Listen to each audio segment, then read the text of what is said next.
trochę miejsce głośne, więc nie wiem, czy dobrze słychać, ale spotkałam po drodze hikera, Romana.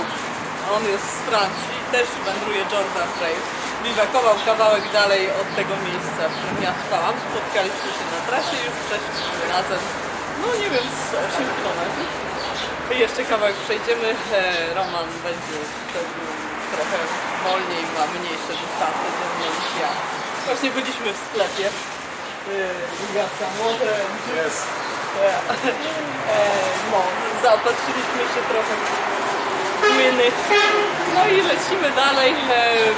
Bardzo miło było razem wędrować, szczególnie dlatego, że Roman odganiał psy. Spotkaliśmy pasterzy, którzy mieli 9 psów, które się na nas rzuciły i po prostu były już na centymetr naszych łydek. To było straszne. No a potem zgubiliśmy szlak przez pomyłkę i nadrobiliśmy 1,5 kilometra bez sensu. Życie. Ta przeprawa nie była taka zła. No, jeszcze tylko trochę nas oszczekują. Pomimo zgubienia szlaku mamy dobre tempo i już jesteśmy w Fugais. To taki reprezentacyjny budynek ładny. Romeo właśnie szuka sklepu, w którym mógłby kupić łyżkę, garnek, bo nie ma sprzętu do gotowania, co by mu się przydało. Zobaczymy, czy coś znajdziemy. No i tak, no i dalej w drogę do następnego miasteczka. Nie poszliśmy przez Salt, są dwie alternatywne opcje, iść przez Fugais właśnie albo przez Salt. Wybrałam tą, bo jest krótsza, po prostu o 6 km krótsza. Ale pod koniec dnia się, mam nadzieję, znowu połączymy z głównym jakby szlakiem, nie wiem, który z nich jest główny. No i teraz może coś zjemy i jakaś mała przerwa na lunch. Na 100 metrach minęliśmy 26 psów. Ten jeden jest na łańcuchu, wszystkie inne są luzem. Tereny fabryczne, śmierdzi, nie jest zbyt przyjemnie, ale te dwa maluchy są bardzo sympatyczne.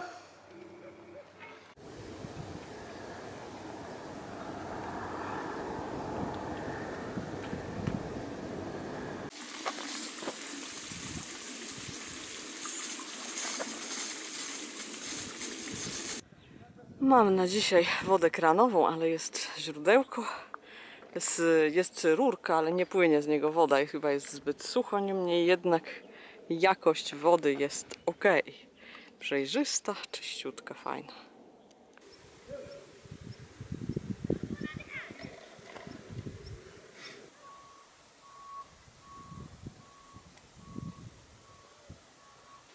Jesteśmy w Irak Al-Amir.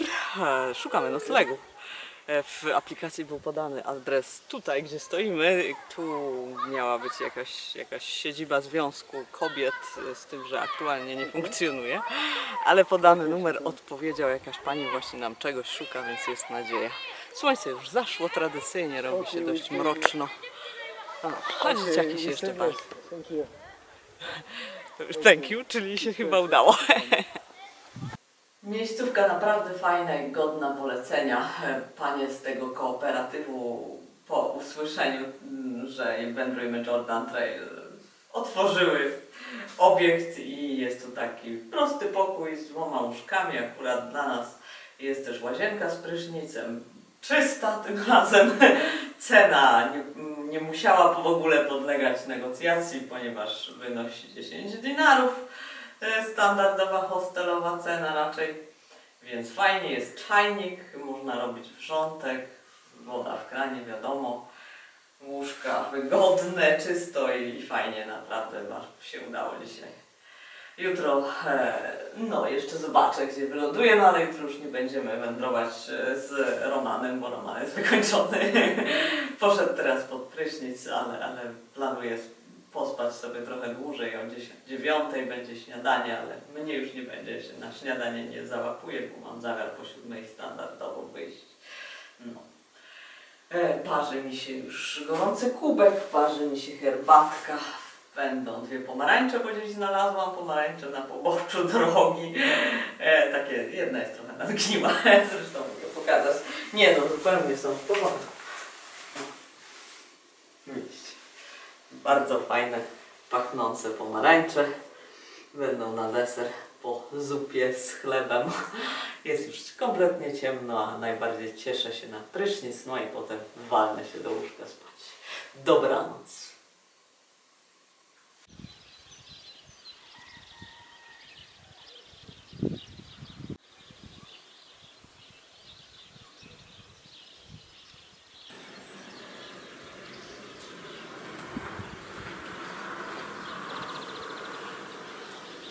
Co za wspaniałe miejsce.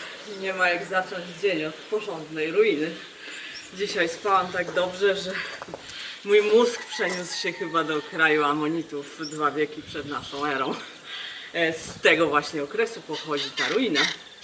To był pałac książąt amonickich, rodziny żydowskiej. Taki bardzo luksusowy pałac. Jest ogromny. Teraz leży wśród gruzu i pustyni, ale dawniej była tutaj sadzawka, właściwie chyba cały basen taki z fontannami. Bardzo przyjemnie.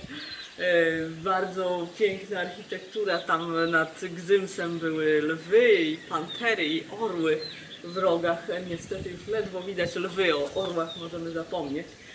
No ale jednak dużo zostało z tego, całe tam wszystko, kolumny i tak dalej, tylko że nie można wejść do środka, bo jest zakratowane, ale ogólnie jest tu wstęp wolny i można sobie wejść nawet bez biletu. Jest wcześnie rano i nikogo tu nie ma, jest pięknie.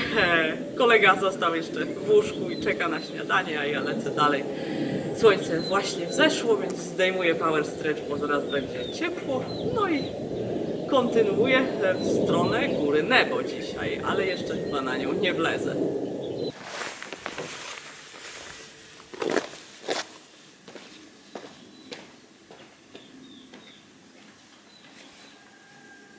A jednak da się tutaj wejść. Część jest zakratowana, ale jest drugie wejście i tym drugim wejściem jak najbardziej można wejść do ruiny.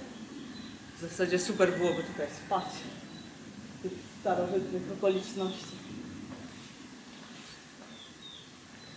Tu pewnie był salon, tam gabinet, pewnie gdzieś kuchnia i pewnie była galeryjka dookoła i można było sobie uciec od skwaru dnia i schować się w cieniu tych pięknych bloków skalnych.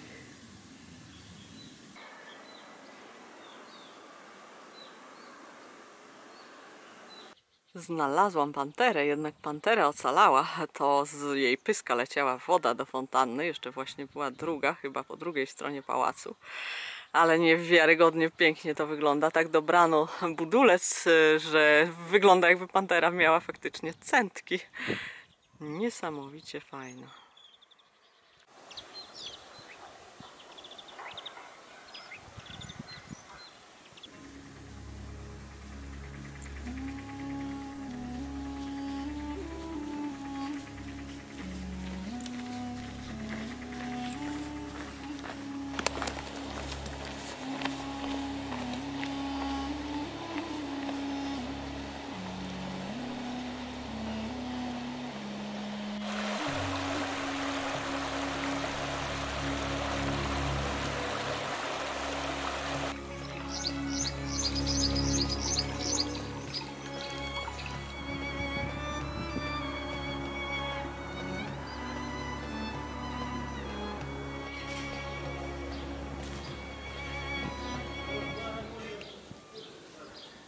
Znalazłam sobie spokojne miejsce w cieniu, ale oczywiście nie jest wcale spokojne, bo tam zaraz ktoś zaczął piłować drewno.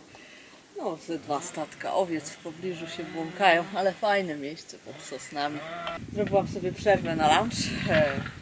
Kupiłam sobie taki słony jogurt. Bardzo dobra rzecz. Znaczy, oczywiście nie wiedziałam, co kupuję, chociaż przeczytałam po angielsku jakby skład tego, ale nie wiedziałam, co to będzie.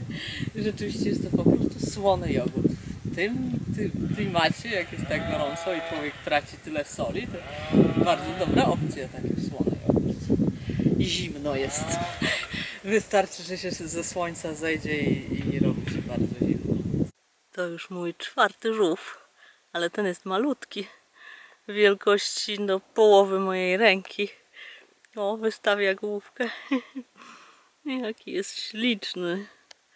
Cześć żółw. Salam. Pojawiły się chmury, więc przyjemnie, trochę przyjemniej. Przez jakiś czas pojawiały się też znaki szlaku, ale nie trwało to długo i znowu zniknęły. No i taki jest labirynt skalny. Idę tylko po śladzie w GPS-ie, a właściwie bez tego śladu, bo on też nic nie daje. Po prostu wiem, że mam dojść do drogi, która jest tam pół kilometra niżej. Muszę jakoś zejść z tych skał. No i właśnie to zajmuje tyle czasu, bo to nie jest prosta linia, którą się idzie, tylko właśnie trzeba szukać jakiejś sensownej trasy. No. Chciałabym na wieczór dojść do źródła wody, źródła Mojżesza, więc nie byle jakiego źródła, ale zobaczymy, czy mi się to w ogóle uda. Ale piękny widok, prawda? Woda, wodospad.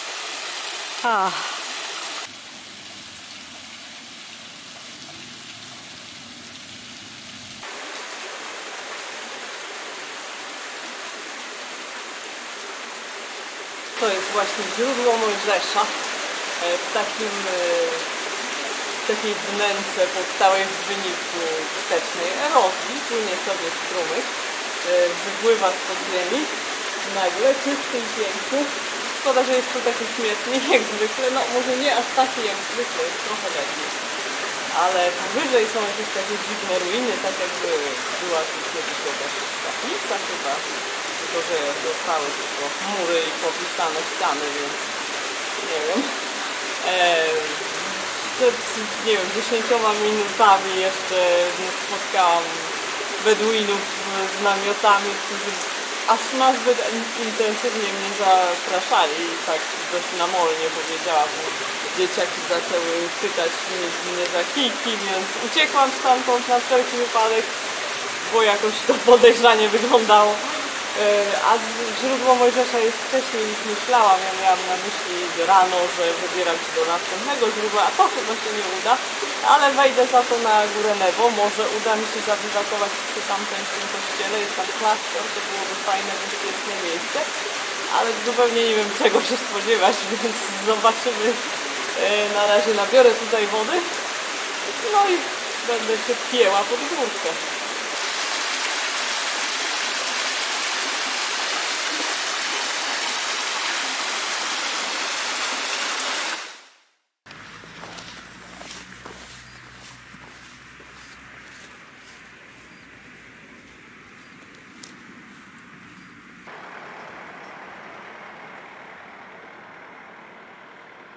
Zdobyłam Górę Nebo, za mną klasztor franciszkanów i kościół, który tu jest w ramach właśnie pamiątki po tym, że Mojżesz tu się drapał ze swoją ekipą i stąd zobaczyli właśnie ziemię obiecaną, która znajduje się tam, aktualnie w Izraelu.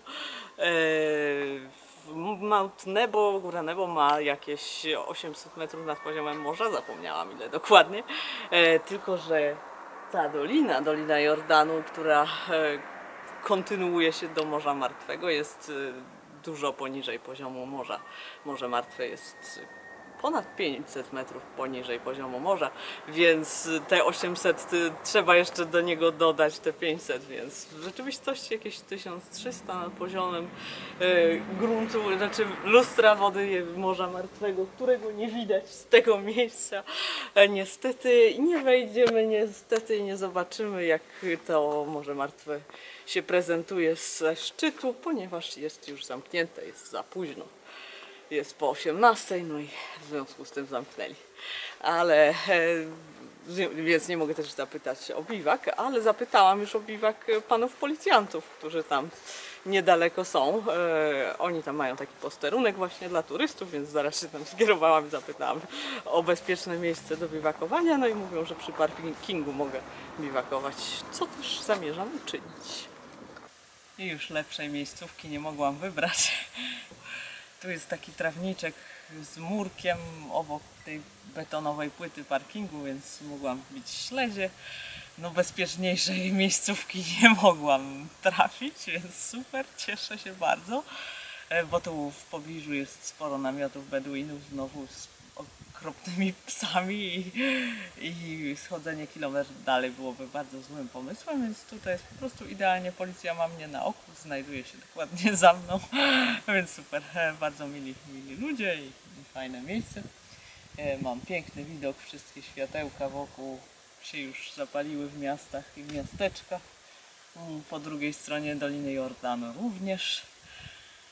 No, idealnie, idealnie. No to teraz kolacja i spokojny sen.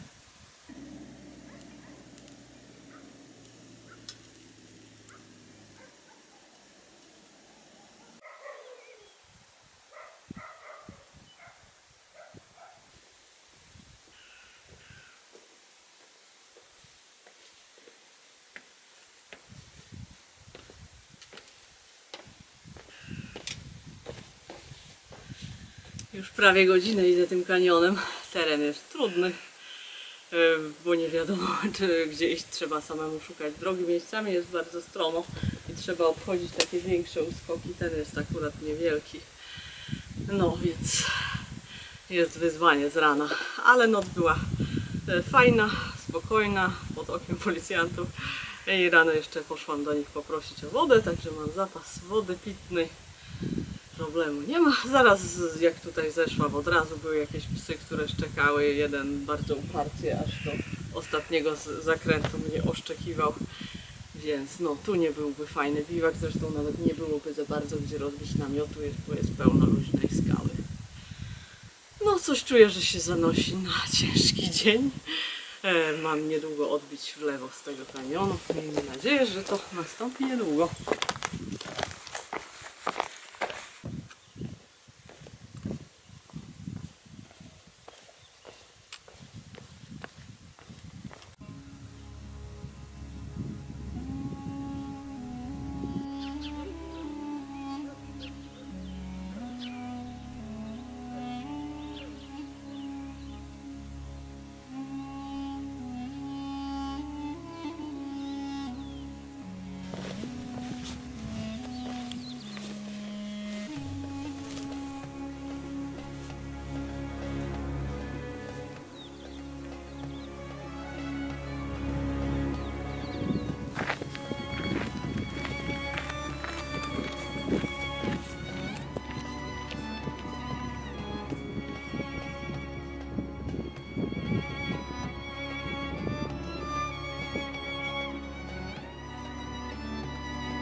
Wydawało mi się, że znalazłam idealny biwak po tym ciężkim dniu, ale psy mnie zwąchały, bo no wszędzie wokół są pasterze, wszędzie są te psy. I już wydawało mi się, że wszystkie są co najmniej na pół kilometra ode mnie, a okazało się, że za pagórkiem jeszcze jest są jakieś namioty rozbite i przybiegło nie wiem, 7 psów. Blisko podeszły, ale potem odeszły i teraz szczekają z daleka. Mogliby je ci właściciele przywołać, ale wiem od tych pasterzy, u których spałam, że w nocy psy są szczególnie groźne i nawet wtedy, kiedy u nich byłam, nie mogłam sama wyjść do łazienki w nocy, musiałam prosić, żeby mi jedna z dziewczyn towarzyszyła, bo inaczej by mnie zabiły. No i teraz no, nie jestem w ich obozie, nie, ale wiem, że będą całą noc szczekać i boję się, że będą też podchodzić w nocy.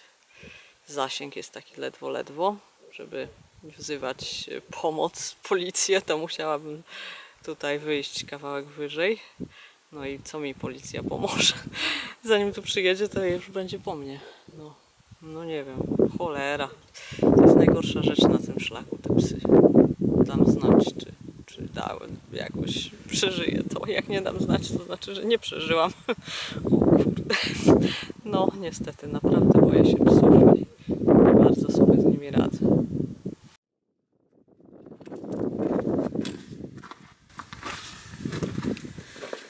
No hej, dzień dobry, żyję. Psy odeszły do swojego obozu. Okazało się, że ten obóz faktycznie był dość blisko, jakieś 300 metrów, może nawet 200, więc a dalej było jeszcze kilka innych namiotów. Wszystkie te psy teraz oczywiście rano na mnie, ale już z mniejszym entuzjazmem niż wczoraj wieczorem. Zresztą część dnia szłam tak po prostu po kamieniach, jest bardzo kamieniście, idzie się bardzo wolno. I to wszystko mnie po prostu wykańcza. Bardzo trudny szlak wybrałam, jak na zimowy relaks. Coraz to słyszę od kogoś, że nie dał rady przejść całości. No i nie wiem, czy mi się uda. Teraz przez 2 dni ma padać deszcz. Właśnie się zbiera na deszcz. Już w nocy padało raz, ale krótko i była burza. 5 km ode mnie był piorun. No i teraz mam te odcinki z kanionami, gdzie może być powódź ze skutkiem śmiertelnym, jak spadnie solidniejszy deszcz. No i też się tego boję, także nie wiem co robić. Ciągle jestem zestresowana tymi psami, bo wszędzie jest pełno ludzi, pełno psów. Na każdego człowieka przypadają chyba po 2 psy, a ludzi jest po prostu wszędzie pełno i to zaludnienie.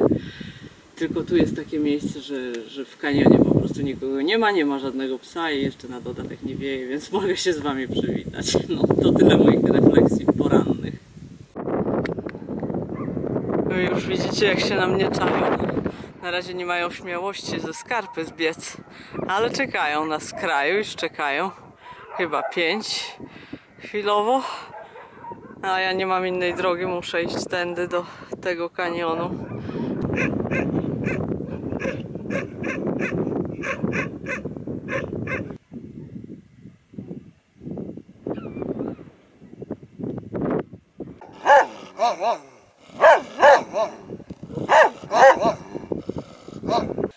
Widzicie tą ścianę deszczu, która nadciąga z nadmorza martwego, właściwie z północnego zachodu bardziej. No, coś takiego. Irno mówi o 3 mm deszczu dziś i 5 jutro, ale jeszcze 2 dni temu pokazywało 15 mm, no i ono się ciągle myli. Głupio byłoby się utopić na pustyni, nie? Są 3 rzeki, które w normalnych warunkach najgłębsza podobno jest do kolan. Wszystkie informacje mam od mojej znajomej Asi, która właśnie leci dziś do Polski. Przeszła odcinek z Góry Nebo do Morza Czerwonego też z jednym małym z ominięciem. No i chyba czas dla mnie, żeby zdecydować o tym ominięciu też, bo teraz mam przed sobą odcinek z 3 kanionami, z mnóstwem małych kanionów i właśnie tymi 3 rzekami i jeszcze z jednym potwornie stromym zejściem, które jak to wszystko, co tu widzicie, zacznie być błotem i zacznie płynąć i jak zaczną wszystkie te strumienie być właśnie te okresowe, być pełne wody, to naprawdę będzie źle. No, nie wiem, to zmęczył mnie ten szlak. To się strasznie rzadko zdarza. Ostatni raz coś takiego, że nie chcę już wędrować w sposób ciągły, zdarzyło mi się w Finlandii na Ukko-Koreitti w 2016 roku. 6 lat temu. Miałam oczywiście kryzysy, na przykład w Chorwacji, bo też był trudny szlak, ale tam to było co innego, bo to był taki pełnowymiarowy trochę naprawdę szlak, który był moim głównym szlakiem w ciągu całego roku. Nie jest moim głównym szlakiem. No i w ogóle, no po prostu chyba wszystkim się z czasem zdarza prawdziwy kryzys. No, to macie też. Zebra też jest człowiekiem, nie jest robotem i też czasem ma dość. Więc chyba pojadę nad Morze Martwe, zobaczyć je z bliska. Inni hajkerzy przeczekują. Romeo już jest w hotelu w Montanie i a para, która jest przede mną, Francuz i Australijka już są w Karaku, czyli następnym miasteczku i też przeczekują i ja chyba właśnie też do Karaku powinnam się udać. No. Widziałam ich ślady wczoraj, bardzo świeże. Wydaje mi się, że nie byli więcej niż pół dnia przede mną. Obie pary butów były biegowe, jedne były altrami, a drugie jakieś inne. Znacie moją słabość do odczytywania śladów z podeszw. No więc tak, skoro wszyscy przeczekują, to ja chyba też powinnam zajść do szlaku. Usiłuję się usprawiedliwić, źle się z tym czuję, że chcę ominąć. No ale życie. Deszcz i życie. No, życie to deszcz. Dobra, koniec filozofii. Idę do drogi. Na razie jeszcze jestem na szlaku.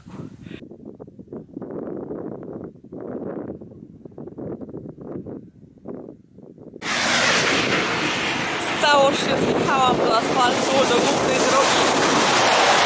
Usiłuję złapać stopa do Karaku. Jestem w najniższym miejscu na ziemi nad Morzem Martwym. No, życzcie mi powodzenia w dotarciu do cywilizacji.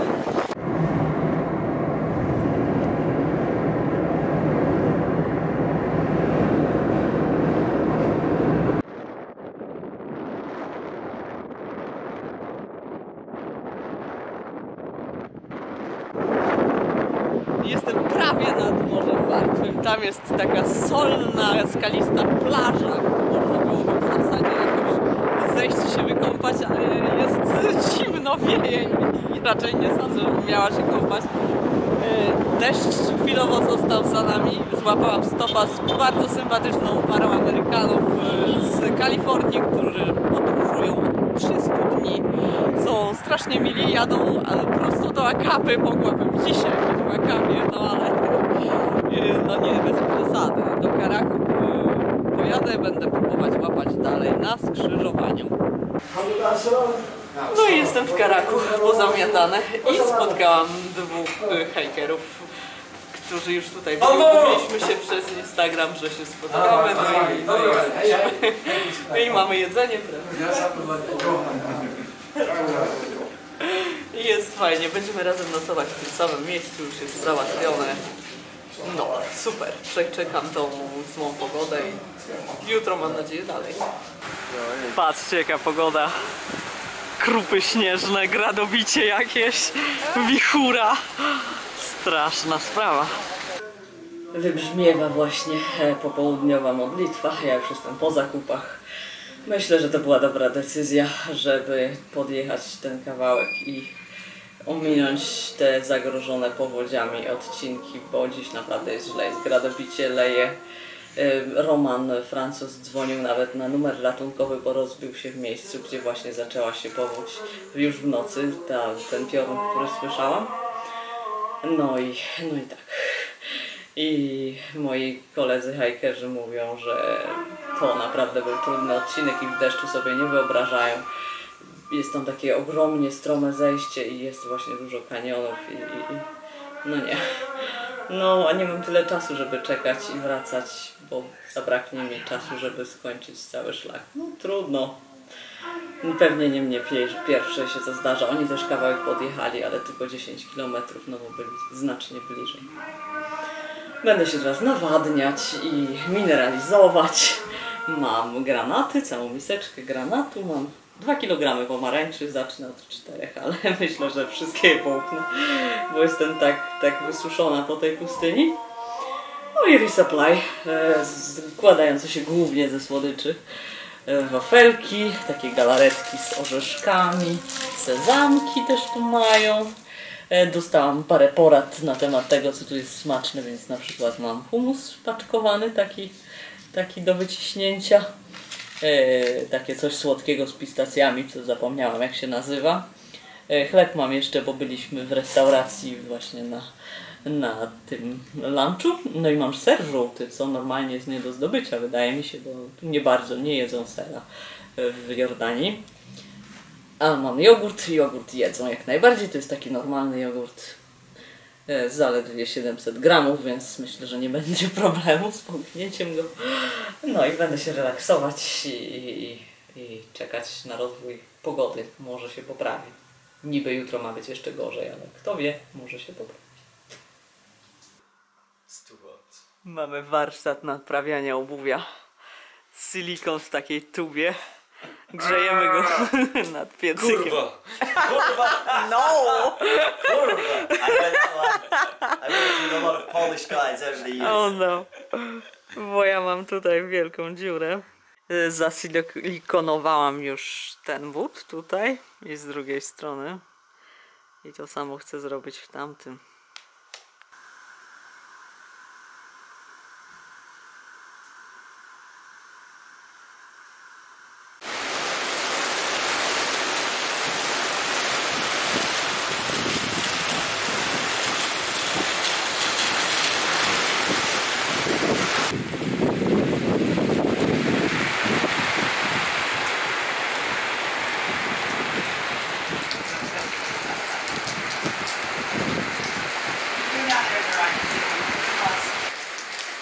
Just hopping here and see away from there.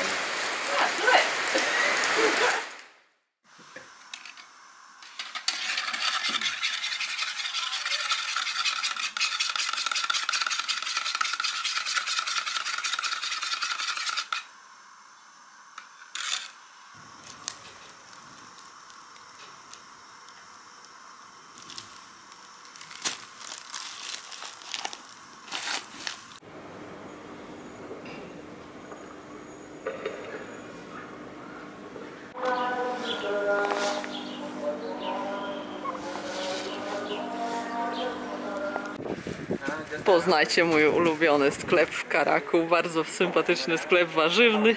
Codziennie jest taniej, jak tu wracam. Wczoraj było drożej, dziś jest taniej. Pomarańcze, najlepsze. Granaty, bardzo przejrzałe, ale pyszne. I pomarańcze czerwone. Jak wam się podoba sklep z dywanami? Prawdziwe wełniane dywany. Pan, który tu pracuje, jest Egipcjaninem i tka je ręcznie na warsztacie. O, właśnie tam. No i myślę, że się skuszę na jakiś chociaż mały dywanik. حلوة هاي اللي مسويها اللي على اليمين. ها؟ على اليمين حلوة. نديك اللي على اليمين. Zdecydowałam się na dzień zero. Tego już dawno nie było, ale no po prostu deszcz ustał, ale będzie się jeszcze kontynuował wieczorem. Bardzo silny wiatr, 50 km na godzinę, naprawdę nieprzyjemnie. No i po prostu w związku ze skróceniem szlaku zostało trochę czasu ekstra. Naprawdę czułam się jakaś taka zmęczona i chciałam odpocząć od tego uciekania przed psami i tak. I tu jest tak sympatycznie po prostu. Jeszcze właśnie Steph i Lee też zostali na dzień zero, więc po prostu było fajnie zostać z nimi. Karam oprowadził mnie po mieście. Dużo widzieliśmy. Chciałam pójść do meczetu, ale najpierw było, że nie mam się w co ubrać, bo wypada pójść w spódnicy. Z chustką doszliśmy do wniosku, że najlepiej będzie tak, czyli w kapturze.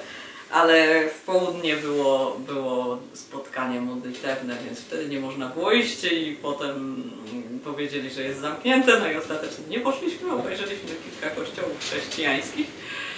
Jeden ortodoksyjny był otwarty, pozostałe były zamknięte, więc oglądaliśmy z zewnątrz. No i chodziliśmy trochę po mieście, oglądając stoiska z różnymi towarami. Najlepsze były oczywiście owoce i warzywa, ale najróżniejsze dziwne rzeczy tu mają i na przykład takie złociste ceraty na stół. Super, kupiłam coś takiego, ale darowałam sobie. Natomiast no, z jedzenia dokupiłam daktyli, mam pistacje, mam takie ciasteczka daktylowo w panierce z sezamu.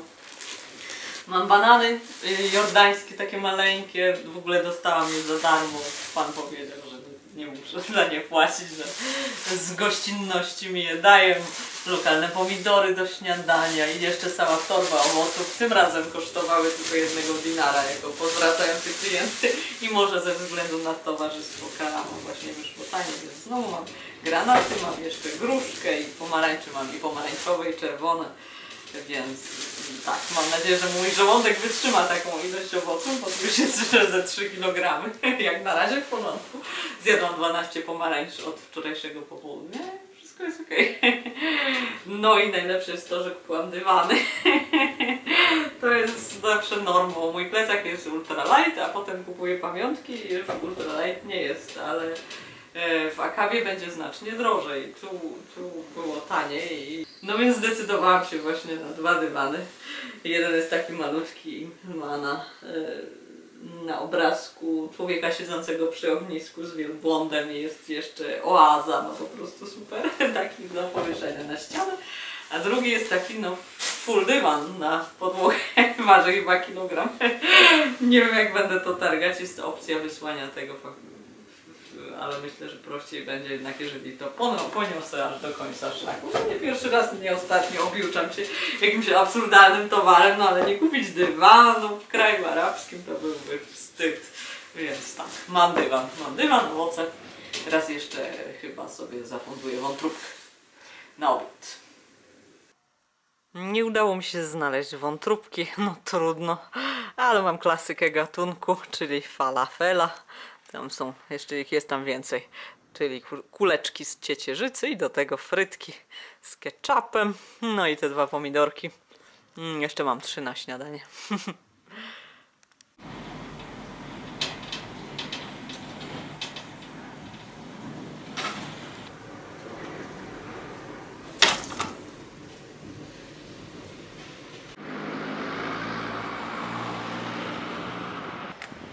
Witam na szlaku. Dzień 0 niestety musiał się skończyć. Jak wszystkie tak rzadko je biorę i to jest ból zacząć, bo po dniu 0 jest lepiej nie robić. Strasznie wieje. Hello! There! Musiałam opowiedzieć, że jest zimno, tak rzeczywiście. Za mną jest zamek Krzyżowców w Karaku z XII wieku. W końcu zdobyty, ale jedna z największych takich twierdz tutaj. Zwiedzanie się okazało niemożliwe ze względu na bardzo silny wiatr. Na murach się po prostu nie da chodzić i wszyscy odradzali, żeby tam nie iść, bo się nie będzie dało nic zobaczyć, ale z zewnątrz wygląda pięknie i imponująco. Za nim widzę jeszcze chmurki deszczowe, dziś ma być nadal wietrznie i ma cały dzień popadywać, ale już nie tak królewnie i trasa jest w miarę bezpieczna. Na koniec dnia, o ile dojdę do rzeki, to właśnie mam przejść rzekę, która ma mieć 70 cm i mieć bardzo bystry nurt, więc oczywiście bardzo boję się tej rzeki. No ale zobaczymy, może nie będzie tak źle.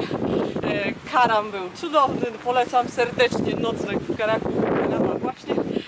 Mam też jakąś tam nadzieję na spanie u jego kuzynki w następnej miejscowości za 25 km, więc jest to jakaś opcja. Godzinę przede mną wyszli moi koledzy, ja będę w moich śladach iść, no i tak, jakoś do przodu, nie? Trzeba się ruszyć, bo niestety Morze Czerwone jeszcze jest dość odległe.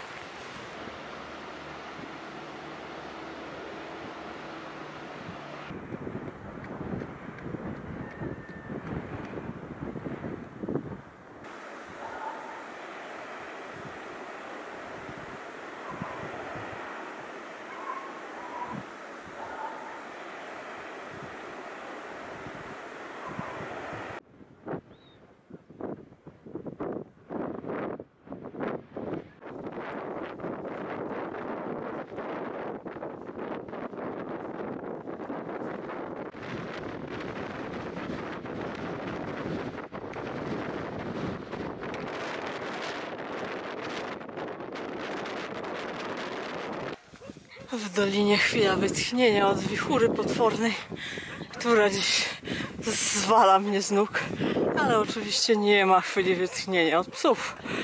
Dziś brzydko jest, same jakieś zaniedbane domostwa i jakieś ruiny. No i Taka banda tu na horyzoncie, ale chyba trzymają się z dala.